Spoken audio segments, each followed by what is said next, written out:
లేదా రైతులను రెచ్చగొట్టడానికి మీరు ఇచ్చిన దాదాపుగా 2 గంటల సమయాన్ని పూర్తి స్థాయిలో ఉపయోగించుకోవాలనే ప్రయత్నం వారు చేస్తున్నారు.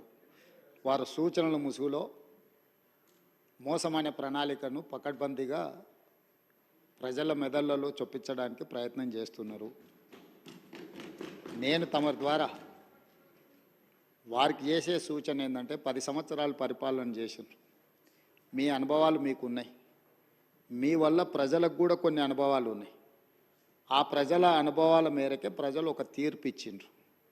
10 సంవత్సరాలు ఏలిన మీరు 10 నెలలు కూడా పూర్తి చేసుకొని ప్రభుత్వం మీద కొన్ని వందల ఆరోపణలు చేస్తున్నారు. నాకేం అభ్యంతరం లేదు. అది మీ విజ్ఞత, మీ అవగాహన. అదేవిధంగా ఈరోజు వారు సిరిసిల్ల చేనేత కార్మికుల గురించి, బతుకమ్మ చీరల గురించి వారు గొప్పగా చెప్పిండ్రు. నాకేం అభ్యంతరం లేదు. చేనేత కార్మికులకు పని కల్పించడం కోసం ఆనాడు ప్రయత్నం చేసి ఈ పథకాన్ని ప్రవేశపెట్టినమన్నారు. 2017-18లో నాకు తెలిసినంత వరకు మొట్టమొదట ఈ చేనేత కార్మికులకు బతుకమ్మ చీరల పథకాన్ని ప్రవేశపెట్టారు.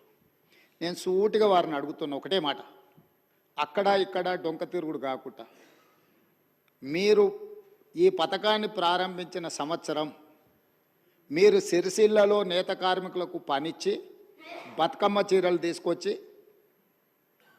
ఆడబిడ్డలకు పంచిపెట్టినరా, లేకపోతే మీ బినామీలకు కాంట్రాక్ట్లు ఇచ్చి సూరత్ వెళ్ళి సూరత్లో మీ తూకం కింద చీరలు తీసుకొచ్చి చీరల సైజు కంటే సైజు తక్కువ కట్ చేసి దండి కొట్టి ఆడబిడ్డలకు పంచిపెడితే ఆడబిడ్డలు తిరుగుబాటు చేసి ఇవి బతుకమ్మ చీరలు ఆడబిడ్డలు కట్టుకునేటివి కావు అని చెప్పి ఆడబిడ్డలు తిరుగుబాటు చేసిన మాట వాస్తవం కాదా? తమరి ద్వారా వారిని నేను ఏమడగదలుచుకున్నా అంటే ఒకటే మాట, స్ట్రైట్గా సమాధానం. మీరు పథకం ప్రారంభించిన రోజు పేదలకు ఇచ్చిన చీరలు సిరిసిల్ల చేనేత కార్మికులు నేసినాయా? సూరత్కి వెళ్ళి కిలోల కింద తూకంలో కొనుక్కొచ్చి కమిషన్లు కొట్టి పేదలను మోసం చేసిండ్రా లేదా వారు చెప్పాలి. నెంబర్ 1 అధ్యక్ష. నెంబర్ 2, వారు అధికారం కోల్పోయేటప్పటికి మీరు అదే సిరిసిల్ల చేనేత కార్మికులకు 275 కోట్ల రూపాయలు బతుకమ్మ చీరల బకాయిలు పెడితే మా ప్రభుత్వం వచ్చిన తర్వాత మా మంత్రి పొన్నం ప్రభాకర్ గారు, మా ఆది శ్రీనివాస్ గారు వస్తే 100 కోట్ల రూపాయల బకాయిలు విడుదల చేసింది నేనా కాదా? ఓసారి రికార్డులు చూసుకోవాలి అధ్యక్ష. అదేవిధంగా ఎయిర్పోర్టుకు మెట్రో రైల్ గురించి చాలా విషయాలు వారు మాట్లాడినరు. దాన్ని మళ్ళా ఇంకొక సందర్భంలో నేను వివరంగా చెప్తాను దాని మీద. కానీ వారిని నేను అడిగే ప్రశ్న, ఎంఎంటీఎస్ శంషాబాద్ దగ్గర ఉమ్నాబాద్ వరకు ఎంఎంటీఎస్ వచ్చింది. కేంద్ర ప్రభుత్వము ఎంఎంటీఎస్ను ఎయిర్పోర్టు లోపలికి అనుమతించండి, ఈ 2.5 కిలోమీటర్లు ఎంఎంటీఎస్ను ఎయిర్పోర్ట్లోకి అనుమతిస్తే సామాన్యమైన పేదలకు రవాణా సౌకర్యం ఏర్పడుతుంది.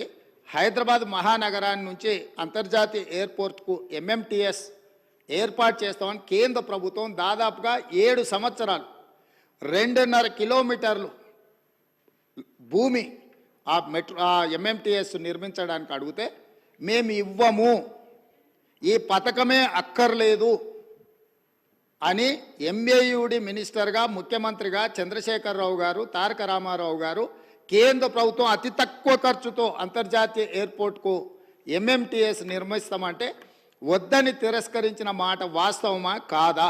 ఒకవేళ మీరు కాదు అంటే ఆ వివరాలు అన్నీ కూడా తీసుకొచ్చి సభలో పెట్టి సభ ద్వారా తెలంగాణ ప్రజలందరికీ కూడా వారు ఎందుకోసం ఎంఎంటీఎస్ పేదలకు ఉపయోగపడే జస్ట్ 2.5 కిలోమీటర్స్ ఉమ్నాబాద్ నుంచి ఎయిర్పోర్ట్ లోపలికి అనుమతి ఇవ్వకపోవడానికి గల కారణము, దీని వెనకాల ఉన్న కుట్ర, దీని వెనకాల ఉన్న ఆర్థిక రాజకీయ ప్రయోజనము ఏందనేది కూడా ఈరోజు తెలంగాణ ప్రజలకు తెలవాలి.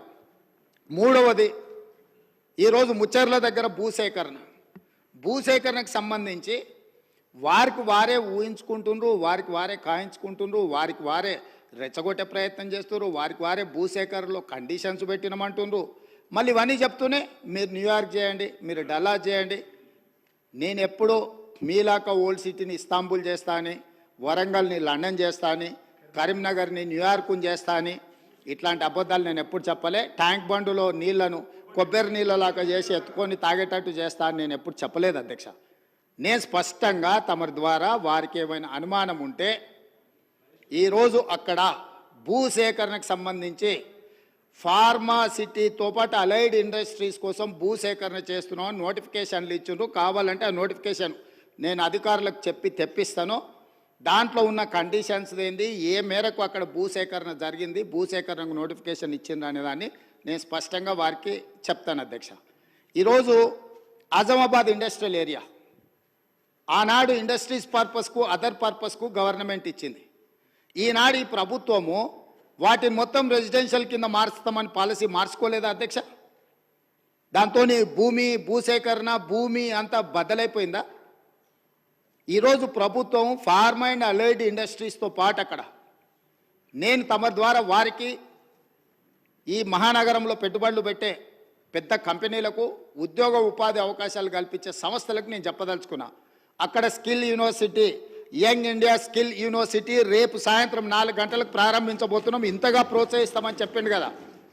ప్రతిపక్ష పార్టీ నుంచి వచ్చి భాగస్వామ్యం చేయండి. ఈరోజు హైటెక్ సిటీ దగ్గర ఉన్న నేషనల్ అకాడమిక్ ఆఫ్ కన్స్ట్రక్షన్ ఎన్ఏసిని మేము అక్కడికి షిఫ్ట్ చేసి పెద్ద ఎత్తున స్కిల్ సెమీ స్కిల్డ్ అందరికీ నిరుద్యోగ యువకులకు నేర్పించాలి. అక్కడికి దాన్ని బదిలీ చేసి అక్కడ పెద్ద ఎత్తున వ్యవస్థను ఏర్పాటు చేయాలనుకుంటున్నాం. దాన్ని ప్రోత్సహించడానికి దాంట్లో ఆ కార్యక్రమాలలో పాల్గొనడానికి మీరు ముందుకు రండి. నేను హెల్త్ టూరిజం హబ్ క్రియేట్ చేస్తా అని చెప్పిన. స్పోర్ట్స్ యూనివర్సిటీస్ ఈరోజు యువకులు గంజాయి అని డ్రగ్స్ అని ఉద్యోగ ఉపాధి అవకాశాలు దొరకక వ్యసనాలకు లోనయ్యి తప్పుదోవ పడుతున్నారు. కాబట్టి తెలంగాణ సమాజంలో ఉన్న లక్షలాది మంది నిరుద్యోగ యువకులకు ఒక సాంకేతిక నైపుణ్యం నేర్పించి ఈ రాష్ట్రం ఈ దేశంలోనే కాదు మిడిల్ ఈస్ట్ కంట్రీస్ నుంచి వివిధ దేశాలకు వెళ్ళి ఉద్యోగ ఉపాధి అవకాశాలు పొందాలి అని చెప్పి అక్కడ స్కిల్ యూనివర్సిటీతో పాటు ఇతర దానికి సంబంధించిన నైపుణ్యం కలిగిన విద్యా అవకాశాలు కల్పించే యూనివర్సిటీలకు నేను అక్కడ అవకాశం ఇస్తా అని చెప్పిన అధ్యక్ష. అదేవిధంగా హెల్త్ టూరిజం ఈరోజు మిడిల్ ఈస్ట్ కంట్రీస్ నుంచి ఇతర దేశాల నుంచి ఆయా దేశాలలో వైద్య పరిస్థితులు లేక అక్కడ వసతులు లేక ఈరోజు భారతదేశంలో ముఖ్యంగా హెల్త్ సిటీగా డెవలప్ అయిన హైదరాబాద్కి వేలాది మంది ఇక్కడికి రావాలనుకుంటున్నారు అధ్యక్ష.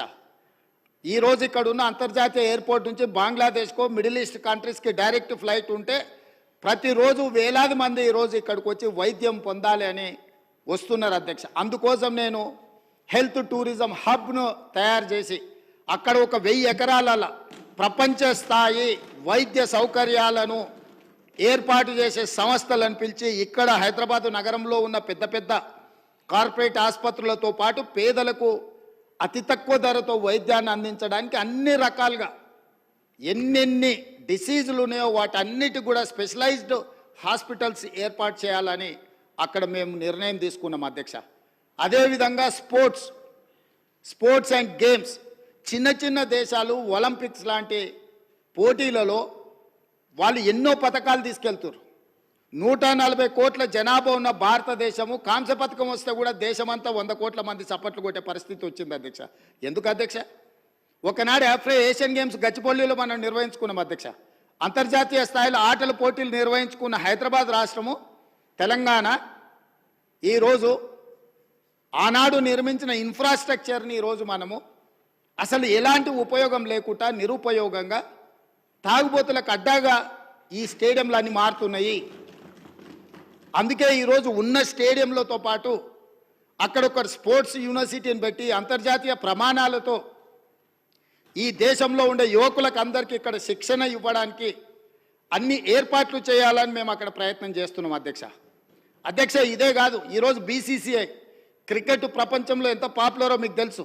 సిరాజ్ మొన్ననే వరల్డ్ కప్లో మన హైదరాబాద్ నుంచి 12th క్లాస్ చదువుకున్న యువకుడు, పెద్దగా చదువు పీజీలు PhDలు డాక్టరేట్లు చేయకపోయినా 12th క్లాస్ చదువుకున్న ఒక హైదరాబాద్ నగరం నుంచి ఒక సామాన్యమైన కుటుంబంలో నుంచి వచ్చిన సిరాజ్ క్రికెట్లో ఇండియాకు ప్రాతినిధ్యం వహించి కప్పు గెలిపించుకొని వస్తే ఈరోజు మినహాయింపులు రేపు క్యాబినెట్లో చెప్పిన నేను అతనికి అన్ని మినహాయింపులు ఇచ్చి అతనికి ఒక గ్రూప్ 1 స్థాయి ఉద్యోగం ఇవ్వాలని నిఖత్ జరీన్ మనకు ఒలింపిక్స్లో మెడల్ తీసుకొస్తే ఆవిడకు ఉద్యోగం ఇస్తామని చెప్పి ప్రభుత్వం ఇంతవరకు ఇవ్వకపోతే క్యాబినెట్లో పెట్టి రేపటి క్యాబినెట్లో నిఖత్ జరీన్కి ఒక గ్రూప్ 1 స్థాయి ఒక డిఎస్పీ స్థాయి ఉద్యోగాన్ని ప్రభుత్వ ఉద్యోగాన్ని ఇవ్వాలని చెప్పి ఇవాళ యువకులకును క్రీడల వైపు ప్రోత్సహించాలన్న ఆలోచనతో అక్కడ ఒక స్పోర్ట్స్ యూనివర్సిటీ ఒక స్పోర్ట్స్ హబ్ చేయాలనుకుంటున్నాం అధ్యక్ష.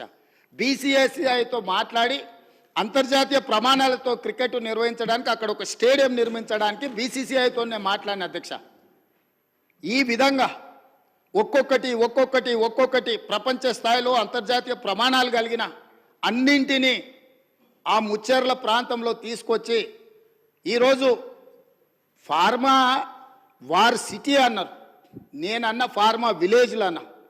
పొల్యూటెడ్ ఇండస్ట్రీని మొత్తం తీసుకొచ్చి ఒక 25,000 ఎకరాలలో పెడితే వారు అమెరికాలో చదువుకొని వచ్చారు, వారికి తెలుసు.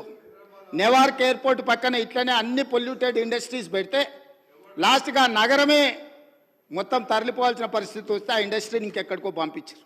అదెందుకు అధ్యక్ష? మీకు నాకు వారికి తెలుసో తెలియదో నాకు తెలియదు, వారి దిల్సునగర్ ప్రాంతంలో వారికి ఎంత పరిచయం ఉందో. ఒక సిరీస్ కంపెనీ 30 ఎకరాలలో ఉంటే కొన్ని వేల ఎకరాల ప్రాంతంలో కలుషితమైపోయి బోర్ వేసుకుంటే ఆ నీళ్లతో అన్నం వండుకుంటే వెనకటికి సారె పెట్టుకొస్తే పసుపు బియ్యం వండేటోళ్ళు తెలుసు కదా, పచ్చగా ఎల్లోగా. అట్లా సామాన్యులు ఆ బోర్ నీళ్ళతో వంట వండుకుంటే పసుపు బియ్యం వండుకొని తిన్నట్టుగా ఉండి ఆ ఏరియాల కలుషితం. కేవలం 30 ఎకరాలలో ఉన్న సిరీస్ ఫ్యాక్టరీతోని మొత్తం చైతన్యపురి దిల్సుకున్నారు ఆ ప్రాంతమే పూర్తిగా కలుషితం అయిపోయింది అధ్యక్ష.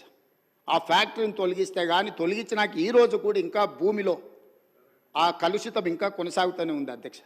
అందుకే నేను ఆ ఏరియాలో ఇట్లాంటి పొల్యూటెడ్ ఇండస్ట్రీ కాకుండా జినోమ్ వ్యాలీలో ఏదైతే ఫార్మా రిలేటెడ్ ఇండస్ట్రీస్ ఉన్నాయో, ఫార్ములేషన్స్ అంటే ట్యాబ్లెట్స్ చేసేటివి ఉన్నాయో, R&D ఉందో, రీసెర్చ్ అండ్ డెవలప్మెంట్, ఇప్పుడు IDPL బంద్ అయిపోయింది అధ్యక్ష.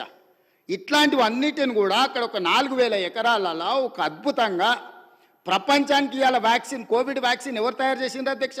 ప్రపంచంలో 4 వ్యాక్సిన్లు ఉంటే 3 వ్యాక్సిన్లు మనం తయారు చేసినాం అధ్యక్ష. భారతదేశంలో 4 వ్యాక్సిన్లు వస్తే 3 మన దగ్గర ఉన్నాయి, ఒకటి పూణే నుంచి వచ్చింది. సో ఈరోజు ఫార్మాకి మనం అధ్యక్ష. అదేవిధంగా మా మిత్రుడు శ్రీధర్ బాబు గారు ఉన్నారు. ఇవాళ ఆర్టిఫిషియల్ ఇంటెలిజెన్స్ ఈరోజు ప్రపంచాన్నే ఏలుతుంది. ఈరోజు ఏం కావాలన్నా అద్భుతాలు సృష్టిస్తుంది. ఆర్టిఫిషియల్ ఇంటెలిజెన్స్ ఈరోజు అగ్రికల్చర్కి అగ్రికల్చర్ కూడా మొత్తం దాన్ని అనుసంధానం చేసి ఇతర వృత్తులకు అనుసంధానం చేసి ఈరోజు ప్రపంచం అంతా ఐటీ రంగం నుంచి ఆర్టిఫిషియల్ ఇంటెలిజెన్స్ అటువైపు వెళ్తున్నది అధ్యక్ష. అక్కడ 200 ఎకరాల ఒక ఆర్టిఫిషియల్ ఇంటెలిజెన్స్ హబ్ను పెట్టి ప్రపంచ స్థాయిలో పేరుగాంచిన సంస్థలను అక్కడ తీసుకొచ్చి అక్కడ ఏర్పాటు చేయాలని మేము ప్రయత్నం చేస్తున్నాం అధ్యక్ష. రోజుకు 18 గంటల అధికారులను సమన్వయం చేసుకుంటూ ప్రపంచంలో ఉన్న ప్రతి ఒక్కరిని మేము సంప్రదిస్తూ ముందుకెళ్తున్నాం. ఈ ఆర్టిఫిషియల్ ఇంటెలిజెన్స్ గురించి మేము చర్చించుకునేటప్పుడు ఏదో ప్రశ్న వచ్చింది, ఆర్టిఫిషియల్ ఇంటెలిజెన్స్కు కేటీఆర్కు పోలికేంది అని ఎవరో ఇట్లా వాళ్ళు మాట్లాడుతా ఏదో అడిగినారు అధ్యక్ష మా మంత్రి గారికి. అంటే ఒక ఆయన సమాధానం చెప్పిండు, ఆర్టిఫిషియల్ ఇంటెలిజెన్స్లో కేటీఆర్ గారు 100% ఆర్టిఫిషియల్, 0 ఇంటెలిజెన్స్ అని చెప్పిండ్రు అధ్యక్ష. సో ప్రభుత్వం చేస్తున్న పనులను మీరు ఎప్పుడైనా మీరు అడగొచ్చు, మీరు చెప్పొచ్చు, మీరు ప్రభుత్వం చేస్తున్న పనులను వివరాలు తెలుసుకోవచ్చు. ప్రతిపక్షం చెప్పడానికి మాకేం అభ్యంతరం లేదు. కాబట్టి ఇవాళ ఆ ప్రాంతాన్ని ఒక అద్భుతమైన నగరంగా వారు ఏదైతే మెట్రో రైల్ గురించి చెప్పినరో నేను ఇప్పుడు మళ్ళీ కూడా చెప్తున్నా అధ్యక్ష, అంతర్జాతీయ ఎయిర్పోర్టు నుంచి ముచ్చెర్లలో ఈరోజు నిర్మించబోయే 4th సిటీ అధ్యక్ష, హైదరాబాద్, సికింద్రాబాద్ సిటీ, సైబరాబాద్ సిటీ, ఇప్పుడు ముచ్చెర్లలో 4th సిటీని మేము ఈరోజు ఎస్టాబ్లిష్ చేయబోతున్నాము. ఆ 4th సిటీనే అవర్ ఫ్యూచర్ సిటీ అధ్యక్ష. ఈ Hyderabad city, Secunderabad city, Cyberabad city is equal to 4th city. 4th సిటీనే అవర్ ఫ్యూచర్ సిటీ అధ్యక్ష. ఇవాళ అంతర్జాతీయ ఎయిర్పోర్ట్ వరకు మెట్రో తేవడమే కాదు, అంతర్జాతీయ ఎయిర్పోర్టు నుంచి ముచ్చెర్లలో నిర్మించబోయే ఒక గొప్ప నగరానికి మెట్రో రైల్ రవాణా సౌకర్యాన్ని కూడా ఏర్పాటు చేసి ప్రపంచమంతా ఎక్కడ పెట్టుబడులు పెట్టాలి అని అంటే అక్కడికి వచ్చి పెట్టుబడులు పెట్టాలి. వైద్యం కావాలంటే అక్కడికి రావాలి, ఉద్యోగం కావాలంటే అక్కడికి రావాలి, స్కిల్ నేర్చుకోవాలంటే అక్కడికి రావాలి, అంతర్జాతీయ క్రికెట్ పోటీలు జరగాలంటే అక్కడికి రావాలి, గల్ఫ్ క్లబ్ ఆడాలి అనంటే వాళ్ళంటి శ్రీమంతులు ఆడుకునే గోల్ఫ్ అని ఉన్నది కదా అధ్యక్ష. మాకు తెలియదు, మేము ఊర్ల నుంచి వచ్చిన వాళ్ళం, కానీ వాళ్ళ శ్రీమంతుల కోసం పెట్టుకునే గోల్ఫ్ ఉంది కదా అధ్యక్ష. దానికి కూడా పెద్దలు సురేందర్ రెడ్డి గారిని పిలిచి మాట్లాడి మీ నేతృత్వంలో ఓ 200 ఎకరాలు అక్కడ ఇస్తాము, ఈ అంతర్జాతీయ పెట్టుబడులకి ఇవన్నీ కూడా ప్రామాణికంగా ఈరోజు చర్చిస్తున్నారు, మీరు గల్ఫ్ క్లబ్ కూడా అక్కడ డెవలప్ చేయండి అని పెద్దలు సురేందర్ రెడ్డి గారిని. ఎందుకంటే Hyderabad golf club, Hyderabad race club, ఇట్లాంటి గొప్ప గొప్ప వాటిని వారు ప్రారంభించి వారు అద్భుతంగా ముందుకు తీసుకెళ్ళిండ్రు, వాటిని సక్సెస్ చేసిండ్రు. వారి అనుభవం మన రాష్ట్రం ఉపయోగించుకోవాలని చెప్పి ఈరోజు అక్కడ గల్ఫ్ క్లబ్ కూడా మనము ప్రణాళికలు చేస్తున్నాం అధ్యక్ష. ఇవన్నీ 7 నెలల్లోనే మేము ఏమీ చేయలేదన్నట్టుగా, పూర్తిగా వైఫల్యం చెందినాం అన్నట్టుగా ఏంది అధ్యక్ష ఇది? మీ 10 ఏళ్ళ అనుభవం, మీ విదేశాలలో చదువుకున్న పరిజ్ఞానం తెలంగాణ ప్రజలకు ఉపయోగించండి. ఎంతసేపు ఉన్న రాజకీయ ప్రయోజనమేనా? రాజకీయ ప్రయోజనం తప్ప ఇంకేం లేదా? ఇప్పుడు ఎన్నికలు కూడా లేవు. నేను మిత్రుడికి చెప్తున్నా, ఎన్నికలు అయిపోయినాయి, అసెంబ్లీ అయిపోయింది, పార్లమెంట్ అయిపోయింది, ప్రజలు ఒక తీర్పు ఇచ్చిండ్రు. ప్రజలకు ఇప్పుడు మనం తిరిగి ప్రతిపక్షంలో మీరు పోషించాల్సిన పాత్ర మీరు పోషించండి, పాలకపక్షంలో మేము చేయాల్సిన నిర్ణయాలు మేము చేస్తాము, మాకు పాలసీ లేదు, పాలసీలు తేలేదు అంటారు. ఇంతవరకు 10 ఏళ్ళు ఉన్నారు, మీరు ఎనర్జీ పాలసీ తెచ్చిండ్రా? టూరిజం పాలసీ తెచ్చిండ్రా? డెవలప్మెంట్ పాలసీ తీసుకొచ్చిండ్రా? అగ్రికల్చర్ పాలసీ తీసుకొచ్చిండ్రా? ఏదైనా ఒక పాలసీ ఇప్పటి వరకు 10 సంవత్సరాలలో మీరు తీసుకొచ్చిన ఒక పాలసీ చెప్పండి. అదొక్కటి మాత్రం వచ్చింది. ఇంకా నేను అనదలుచుకోలేదు, అంత లోతుకు వెళ్ళదలుచుకోలేదు, ఎందుకంటే అనవసరమైన విషయాలు సభలో మనం ఎక్కువ చర్చించడం వల్ల ఉపయోగం లేదు. కాబట్టి అధ్యక్ష, వారికి ఓపిక ఉండాలి, సహనం ఉండాలి. అనుకోకుండా అవకాశం వచ్చింది, 10 సంవత్సరాలు మంత్రిగా కొనసాగిండ్రు, సంతోషపడుండ్రి. తెలంగాణ సమాజం ఇంత ఇచ్చింది మీకు. వారు ఒక అలిశెట్టి ప్రభాకర్ గారి గురించి వారి కోట్ చేసినట్టు ఉన్నారు, నేను వస్తా విన్నాను అధ్యక్ష. సేమ్ అదే అలిశెట్టి ప్రభాకర్ గారు కూడా ఒక మాట చెప్పిండ్రు అధ్యక్ష. అది చెప్పి నేను మళ్ళా దీని మీద వివరణ ఇచ్చినప్పుడు మిగతా డీటెయిల్ చెప్తా. అదే అలిశెట్టి ప్రభాకర్ గారు ఇంకొక మాట కూడా చెప్పిండ్రు అధ్యక్ష. ఒక అడవిలో గుంటనక్కనట ప్రమాణ స్వీకారం చేసిందట, ఇక ముందు మిమ్మల్ని ఎవరిని మోసగించనని. అడవిలో గుంటనక్క ప్రమాణ స్వీకారం, మిమ్మల్ని ఎవరిని మోసగించనని చేస్తే గుంటనక్కని ఎవరన్నా నమ్ముతారా అధ్యక్ష? 10 సంవత్సరాలు ఏలి ప్రజల్ని మోసం చేసి ఇవాళ వారు అక్కడ కూర్చొని ఈ ప్రభుత్వం ఏం చేయట్లేదు, ఈ ప్రభుత్వం తెలంగాణ సమాజాన్ని మోసం చేసింది అన్నట్టుగా మాట్లాడితే నమ్మడానికి ఎవరు సిద్ధంగా లేరు అధ్యక్ష. అదే అలిశెట్టి ప్రభాకర్, కరీంనగర్ బిడ్డ, సిరిసిల్లనే అనుకుంటా పొన్నం ప్రభాకర్ గారు చెప్పాలి, జగిత్యాల, వారు చెప్పిందే కూడా మన కళ్ళ ముందర ఉంది అధ్యక్ష. కాబట్టి దయచేసి తారక రామారావు గారికి నా సూచన ఒకటే, సరే పెద్దలు వారు రాలేదు, వారి అనుభవంతో మాకేమైనా సూచనలు ఇస్తారని ఎదురు చూసిన, చీల్చి చెండాడుతా అంటే ఎందుకైనా మంచిదని బుల్లెట్ ప్రూఫ్ జాకెట్ కూడా తోడుకొని వచ్చినాం అధ్యక్ష. మా వెంకటరెడ్డి గారు అయితే 10 గంటలకు అసెంబ్లీ అని అంటే 9:30కే వచ్చి కూర్చున్నాడు, అదేందో చూద్దామని చెప్పి. ఒక సినిమాలో మీకు తెలుసు కదా అధ్యక్ష, నేను ఊరు బయట ఉన్న కొండను ఎత్తుతా, మీరు రాండి అని సవాల్ ఇస్తుండే ఒక ఆయన.